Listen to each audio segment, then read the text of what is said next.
পাল্লা ফাটিয়ে একসঙ্গে হওয়া মানে একটা শোরগোল হবে না তা কখনো হয় নাকি?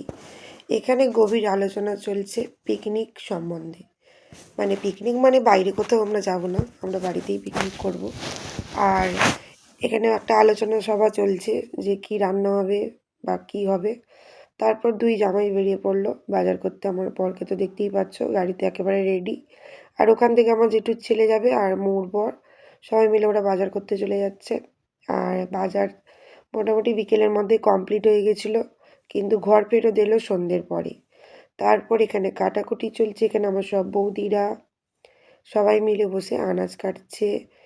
আর খুব গল্প চলছিল আনাজ কাটতে কাটতে। তারপর আমার বর তো রুটি খাবে, তো ওই জন্য আমার বৌদি রুটির দায়িত্ব নিয়েছিল, আমার মা, বৌদিরা। আর এখানে দেখো আমার দাদা আর মোর বর, ওরা দুজন মিলে রান্না বসিয়ে দিচ্ছে। মোটামুটি সবাই মিলে করবে। তিন জামাই, এই যে আমার জামাইবাবু আর এটা মানুষ, এরা মিলে এখন ভাত বসাচ্ছে। আর আমার বর এখানে দেখতেই পাচ্ছ খুন্তি নাড়ছে। আর এখানে চলছে মাংস মাখানোর দায়িত্ব আমার দাদাকে দিতে হবে। তো বর্তমানে এখন মানুষ মাখাচ্ছে, আর আমার দাদা ওইদিকে মাংসটা ওটাও মাখাবে। তারপর মোটামুটি ভাতটা কিন্তু ফুট উঠে গেছে। তিন জামাই মিলে এক হাত পার করে নাড়ানাড়ি করছে ভাতটাকে, বিশাল ব্যাপার। কে কখন খুন্তি যে ছাড়িয়ে নিচ্ছে কিছুই বুঝতে পারছি না। ভাগ্যিস আমি ভিডিও রেকর্ডিং করেছিলাম, তাই এগুলো সব ধরা পড়ছে। আর এখানে দেখতেই পাচ্ছ আমাদের বৌদি পেঁয়াজ টেঁয়াজ কেটে এখানে রেখে গেল। আর এই জায়গাটায় যেখানটায় পিকনিক হচ্ছে আমাদের, এটা আমার জেঠুর অফিস ঘর।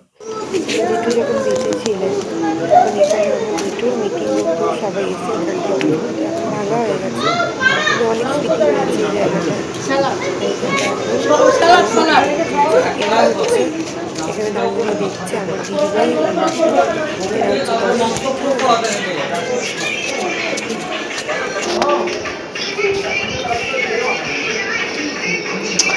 কি অসম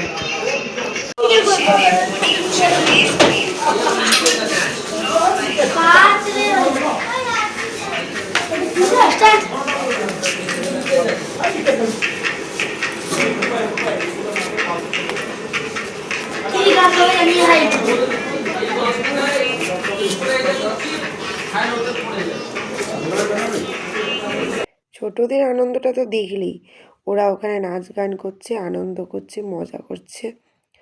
আর সব বাচ্চারা মিলে খুব মজা করছে। এদিকে আমার জামাইবাবুর খুব খিদে পেয়ে গেছিলো, মুড়ি মাখা খাচ্ছে। তো আমরা মোটামুটি জামাইবাবুর মুড়ি মাখা আমরাই অর্ধেক শেষ করে দিয়েছি। আর এদিকে আমার বাপি বসে আছে, রান্না বান্না দেখছে জামাইদের। আমার দাদা এসে আবার একটু খুন্তি নেড়ে দিল। আর এদিকে মানুষ রান্নাটা বসিয়ে দিয়েছে। আর এখানে কিছুটা গভীর আলোচনা চলছিল। আর এখানে তো গল্প চলছিল, রান্না চলছিল। আর আমার জেঠুর ছেলে, আমার দাদা আর মিঠুনবাবু, মানুষ, ওরা সবাই মিলে রান্নাটা করছে। রান্না মোটামুটি কমপ্লিট। এদিকে কিন্তু ছোটদের খিদে পেয়ে গেছে। আর বুঝতেই তো পারছো শীতের রাত মানে একটু শীতও লাগছে। আর বাচ্চারা এতক্ষণ খেলাধুলা করছিল, তারপরে ওদের ঘুমও পেয়ে যাচ্ছে। তো এখানেই খাওয়ার ব্যবস্থা করা হয়েছিল জেঠুর ঘরে বারান্দায়। আর তারপরে লাইটের ব্যবস্থা করলো আমার বর গিয়ে। তো লাইট জ্বালানোর পরে এখানে সবাই মিলে খেতে বসে গেছে, আমার বৌদিরা, বাচ্চারা, মামি আর সব ছোটরা।